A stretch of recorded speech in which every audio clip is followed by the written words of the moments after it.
So let's talk about me hiring, like Casey, you know now where she came from. Anthony, you know now where he came from. There's people under Anthony that we can talk a little bit later, but my philosophy is starting to hire the A players first so that I can grow the business. So you guys are all sitting here wanting to grow a business. So what I did the first round was kind of the backwards way. I told you I did high volume, low margins, right? That doesn't really work for people who want to live a very nice lifestyle. So, and I can even bring in Chris and Shara and all of this because I run multiple different companies, heavily in the real estate space and education space, but I also have an Amazon company and a gold mine and blah, blah, blah, blah, blah. So my philosophy is this: you have to be a leader, not a manager. Too often people think they are great leaders and they aren't. It's just a matter of fact. Everyone in here probably thinking, yeah, I'm actually a really good leader. Probably not. It's just reality. So something I've always encountered is, yes, I am a natural leader, but that leadership still needs to be harnessed. So I've always reinvested in my ability to be a leader, whether it be Tony Robbins, Gary Vee, you name it, done it. I've been to everyone's seminar, I bought everyone's books, I've invested in the coaching, because leadership is something that you have to flex and work out like a muscle. So the key on keeping and having good people around you is making sure that you're invested in them and what they care about, not what you care about. So when you go out and you want to hire and build a business, it's not about you, it's about them. As long as you're following my philosophy about hiring A players. You can always hire the C players, even the B players. And a lot of people, that's what they do, because they just want to hire, I got to get this stuff off my plate. But it actually causes more work because they mess up, they're not very good, now you're managing them instead of leading them, and being a manager takes up more time than actually just doing it yourself. So there's this disconnect that happens in all entrepreneurship, I have found now after almost 20 years of being an entrepreneur, is people think they're leaders, but they're actually managers.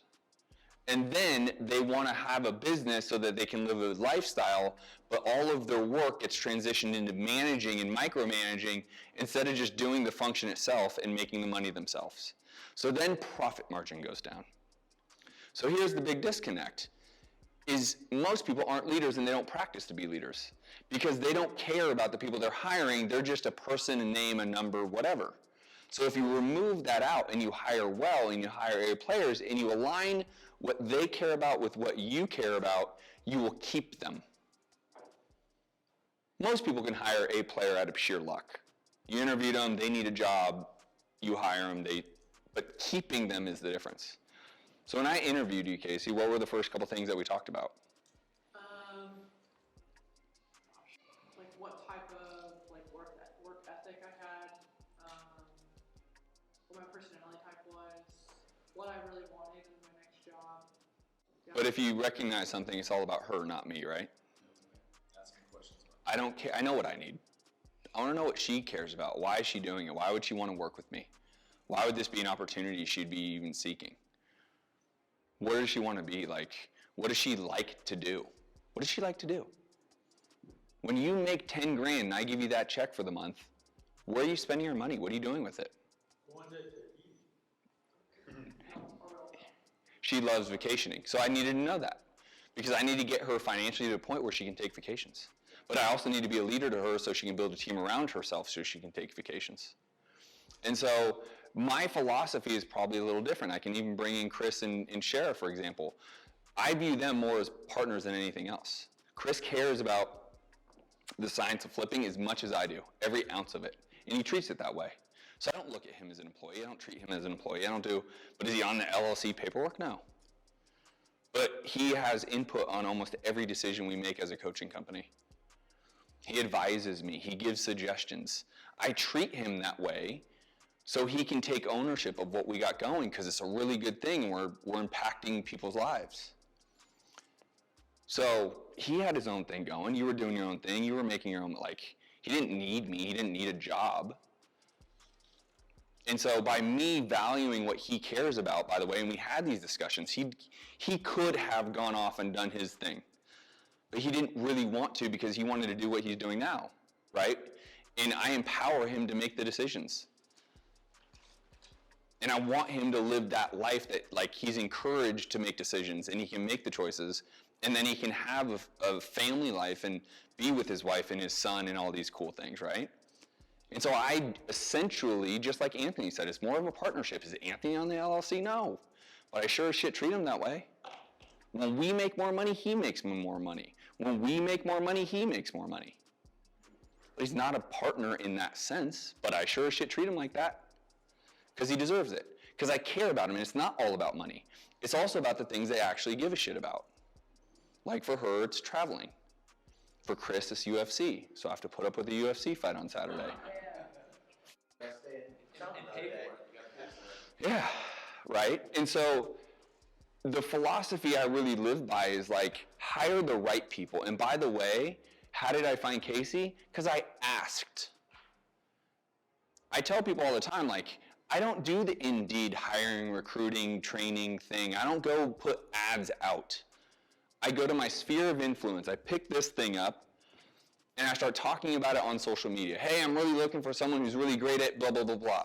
Guess how I found Leah, who does all of my videos now, all of my YouTube videos, all my podcasts, guess where I found her? Hey guys, anyone out there really good at videography? I'm looking for someone that I can bring on part-time, maybe full, blah, blah, blah. Next thing you know, she's my full-time videographer. It's because of my social media, because of my sphere of influence. One of my closest friends, the partner that I'm buying the rentals with, was her ex-boss. He literally calls me within like 6 seconds of me posting this video. Oh my God, this is crazy. Like, Leah was just talking to me about wanting to do some of her own videography and having clients, and dude, you should call her. Like, I don't know if it'd be a good fit. And I'm like, all right. And I already knew her, right? And so I'm like, hey, are you? She's like, yeah, let me. And next thing you know, here she is. And so I always find really good people within my sphere of influence.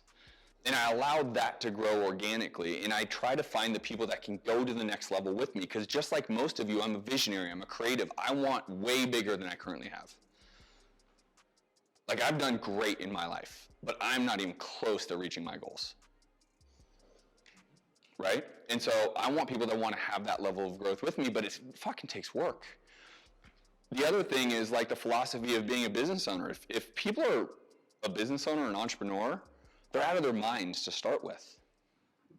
This is way harder than fucking being an employee for Apple or wherever the hell you want to go work. Way harder. The level of financial investment you have to make to be a business owner, the level of stress, being a leader, being a manager, being a boss, having your own issues and having to deal with their issues, like that's entrepreneurship. That's being a leader. And so we're all out of our minds by doing this, just to start out with. So now you got to be good at doing it. And so I want to be around people that I like. I don't want to hire someone because they're the best videographer and then, you know, I'm just using an example, Leah. The whole time the videographer's like going to the bar back and forth, but she's the best at, like, no. I want someone I also want to be able to, you know, introduce to my family that I can trust, right? And so these are some of the philosophies I bring in when hiring. So if you're looking to hire and scale and find the Caseys, the Chris's, the Anthonys, the Leahs, the people that I bring around me, and then they have levels to that, right? Chris effectively is managing 2 other guys, probably even right now, right? Like, then that leadership transitions through Chris into them. So this is philosophical, is the right word. But that's how I build what I build. And it's because I genuinely want the best for the person. And that's how I retain them, by the way. It's not just about money. It's also the opportunity to be in a great culture, have fun, loyalty. They want to do it because they believe in it. I give them something to believe in. Like, I'm going to help Anthony buy his first rental too in Oklahoma. I hope I can help Casey buy her first rental in Oklahoma or wherever she chooses. But if I can bring that into their lives, do you think she's going to stay with me if I can get her to get 20 rentals, how long do you think she'd work with me? If I can be a part of that, of course. Right? So I want to help them achieve what they want to be able to achieve ultimately. But by the way, just to be clear, it takes as much, if not more, work to be a leader than it does to just do the job yourself.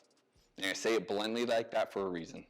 because everyone wants this business. Everyone wants to build and grow and scale and da-da-da-da-da. I mean, you can get very rich just picking up the phone. Hey, do you want to sell? Hey, do you want to sell? Great. A couple hundred, 400, 500 grand a year. Take that 500 grand a year, put it in rentals, you're wealthy. That is a whole lot easier than building a business.